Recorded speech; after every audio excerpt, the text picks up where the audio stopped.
69. Donc là, je peux confirmer, mais j'ai cédé ma question à Henk, qui connaît l'œuvre de Robert depuis très longtemps, et qui va vous la poser en anglais, si vous voulez bien. Oh, I got 15 seconds to improvise. I will try. I have a question for Mr. Wyatt, Mr. Almost Dr. Wyatt. Suppose there's a difference between arts and science. Science being this inductive, looking from the ground, gathering information, empirical, and then slowly we end up by making this puzzle finished. We might have a truth at the end, and something works, how a computer works sometimes.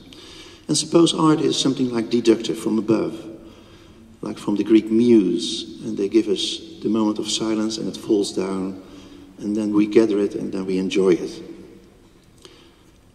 Suppose there is a difference. Nietzsche once said there's no truth. We will never find the truth. I'm happy for that, to be honest. He said there's only this problem, there's a philosophical problem, we will never find the truth, but there is something like a psychological need why we want the truth. That's a difference. My question is quite simple. I'm talking more than 15 seconds, as you might mention. Where do you think, Mr. Wyatt, science could be an art form? Because you have some experience with science, maybe by reading it, but you do have some empirical experience with art. Where do you think science could be an art form, if it is? Merci beaucoup. Comme Fred, je parle un peu de français, mais c'est un peu absurde.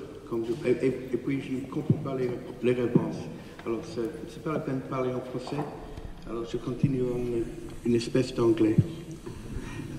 Okay.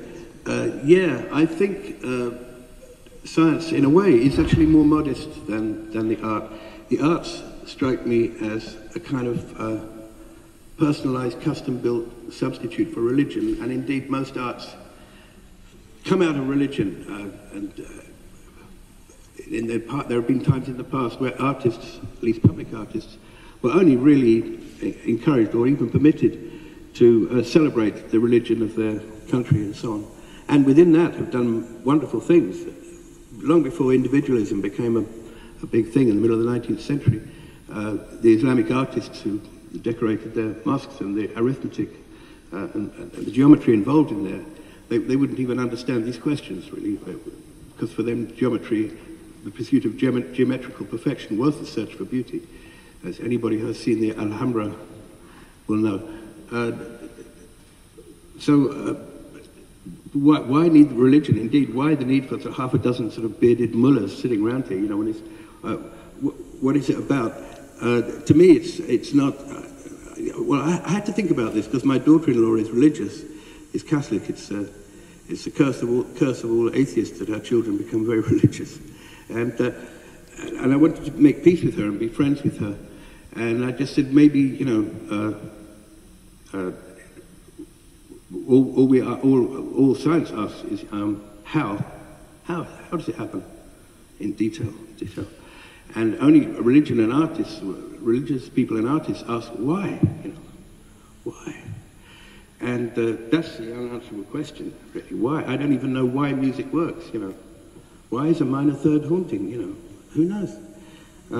I question some of the cliches about music, you know, that major scales are happy and minor chords are sad. I mean, there's nothing more depressing to me than a major scale Sousa march, and nothing more makes me more happy than a very sad piece of Miles Davis. So those divisions are out the window for me. But I think science is part of it. Science being how all practical musicians, even if not the listeners, have to be some kind of scientists. We're dealing in arithmetical distinctions between notes, scales and chords. We're using instruments that none of us could have invented. I mean, I like playing the piano, but if I was sitting there in my cave a few thousand years ago, I would never have sort of thought, you know what, I need a kind of thing like that with notes. And I couldn't have done it. I need somebody else to do that.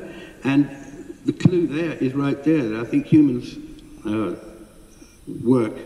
Fred was talking about uniqueness of human characteristics. I think the uniqueness is that we can all do something and nobody can do everything. And it only works when each one's doing their bit, you know. And I can't grow my own food, I can't build a house, so I need somebody else to do that for me. So I found a really smart trick, which is I play tunes and people buy them, and then I pay the people and they give me food. I mean, it's fantastic. It's a racket. I don't know how I've done it for 40 years. I really don't.